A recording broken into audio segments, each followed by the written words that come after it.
जब हम एक नियम बना लेते हैं अपने लिए, जीवन की धारा ढंग से बहने लगेगी। बेनियम का जीवन चलाते हैं तो अपनी सारी शक्ति इधर उधर तितर बितर हो जाती है। नियम से क्या, जीवन ऊर्जा को एक गति मिलती है, एक दिशा मिलती है। एक दिशा देना चाहिए जीवन की जो ऊर्जा है, उसके लिए अपने आप नियम बना, दूसरों के किया हुआ नहीं नियम। क्या आज वो कोई बोलते हैं तब वो तो बच्चों का है, बच्चों के लिए कहते हैं अच्छा चलो तुम रोज ये करना चाहिए, तुम्हें जाप करो, रोज प्राणायाम करो। बड़े होने के बाद तुम खुद नियम बनाओ। इसी को व्रत कहते हैं। व्रत माने अपने आप, इससे कुछ लाभ मिले इसीलिए व्रत करना, वो तो राजसी हो गया। व्रत क्यों करते? जीवन की ऊर्जा धारा एक दिशा में चले, इसलिए अपने आप व्रत कुछ ले रखना, तब देखना सब कुछ अपने अपने। बहुत लंबा समय के लिए भी नहीं जरूरत, तो जीवन भर व्रत लेना वो भी कभी अहंकार को पैदा कर देता है। थोड़े थोड़े समय के लिए लो। तो दो तरह के काम कहा गया है, एक है नित्य कर्म, दूसरा कर्म है नैमित्तिक कर्म। एक हुआ नित्य और नैमित्तिक कर्म। नित्य कर्म जो रोज करने वाले हैं, जैसे नहाना धोना ध्यान करना, ये रोज का नित्य कर्म होगा।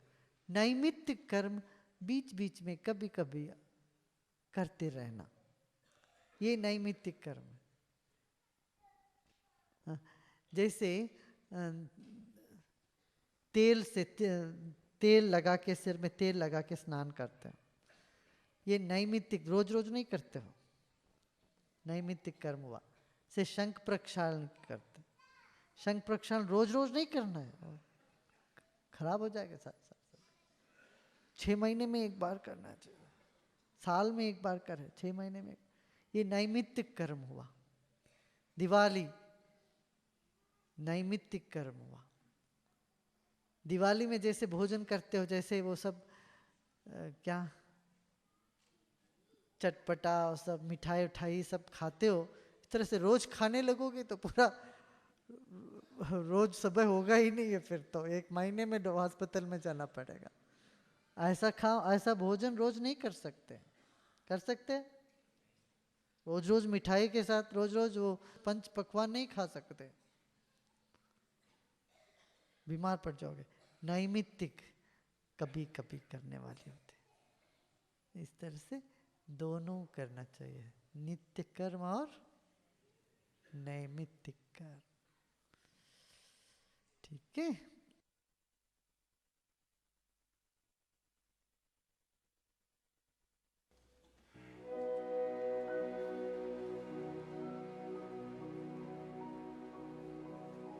हर मनुष्य का ये जन्म सिद्ध अधिकार है कि तनाव रहित और रोग रहित जीवन जिए, लेकिन न हमारी शिक्षण संस्थाओं में और न ही हमारे घरों में नकारात्मक भावनाओं से निपटना सिखाया जाता है।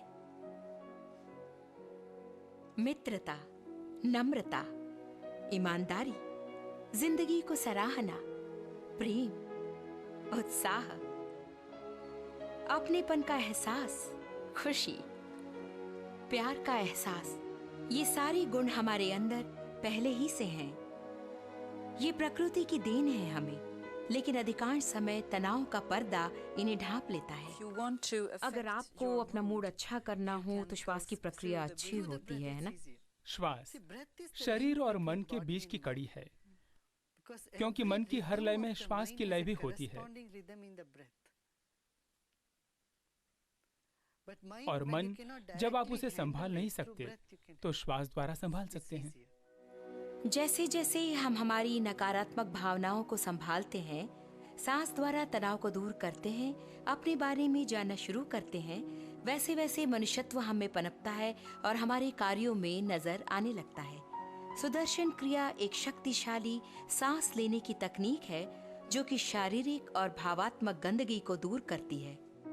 श्री श्री रविशंकर जी जीवन जीने की कला संस्था के संस्थापक हैं और उन्होंने अपना सारा जीवन मनुष्यत्व के गुणों की जागृति में समर्पित किया है। दक्षिण भारत में जन्मे श्री श्री जी बचपन में अक्सर गहरे ध्यान में पाए गए।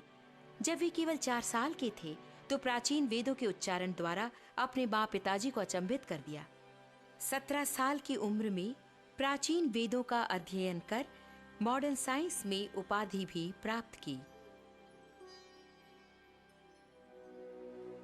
140 देशों में प्रतिनिधित्व करने वाली जीवन जीने की कला संस्था एक विशाल गैर सरकारी संस्था है। यूनाइटेड नेशंस द्वारा सामाजिक और अर्थशास्त्र संबंधी विषयों पर विशेष सलाह देने हेतु प्रमाणित है।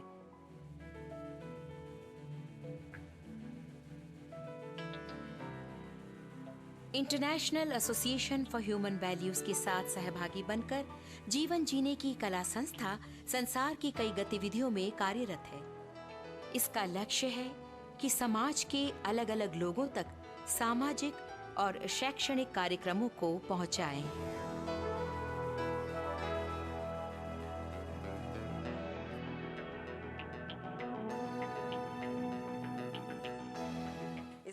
गुरुजी, क्या आप सोचते हैं कि समाज के बदलाव के लिए आध्यात्मिक गुरु की आवश्यकता है? क्या आध्यात्मिक गुरु की आवश्यकता है? हर समाज के लिए आध्यात्मिक गुरु की आवश्यकता है। हर नेता आध्यात्मिक बन सकता है।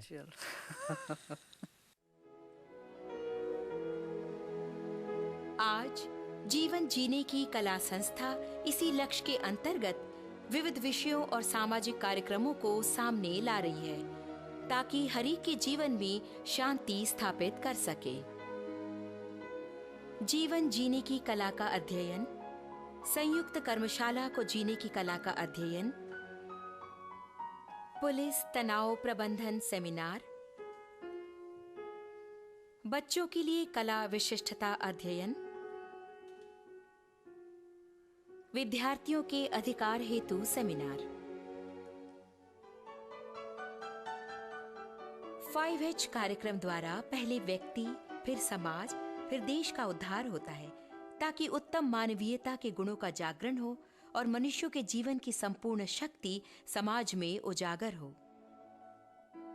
ये कार्यक्रम केंद्रित है हेल्थ यानी स्वास्थ्य, हाइजीन यानी स्वच्छता, होम्स यानी मकान, ह्यूमन वैल्यूज यानी मानवीयता के गुण, हार्मनी इन डाइवर्सिटी यानी विविधता में समानता पर। बेयरफुट प्रोजेक्ट प्रगतिशील देशों में लोगों को काम करने का प्रशिक्षण और आर्थिक प्रगति के लिए शिक्षा प्रदान करता है।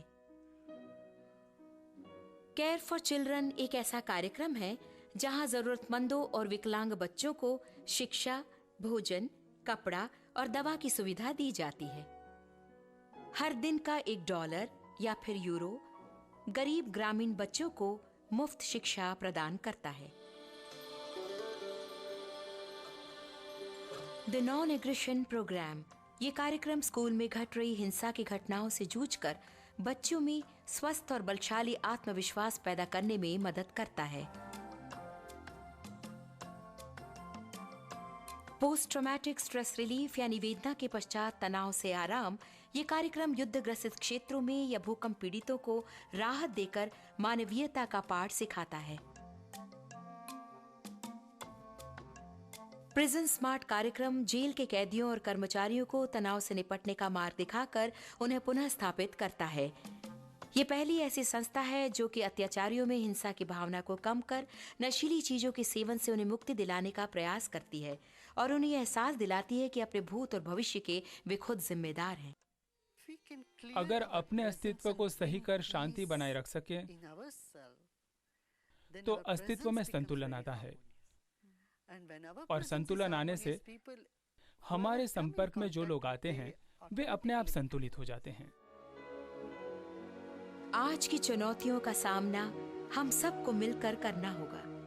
मानवता के गुणों को जागृत करने का काम समर्पित व्यक्ति, उनकी कुशलता, उनका बल और ज्ञान पर निर्भर करता है। हमारे सामने एक बहुत बड़ा काम है जिसे पूरा करना है। आज के बच्चे कल के नेता हैं। हर कोई जिम्मेदारी उठा सकता है।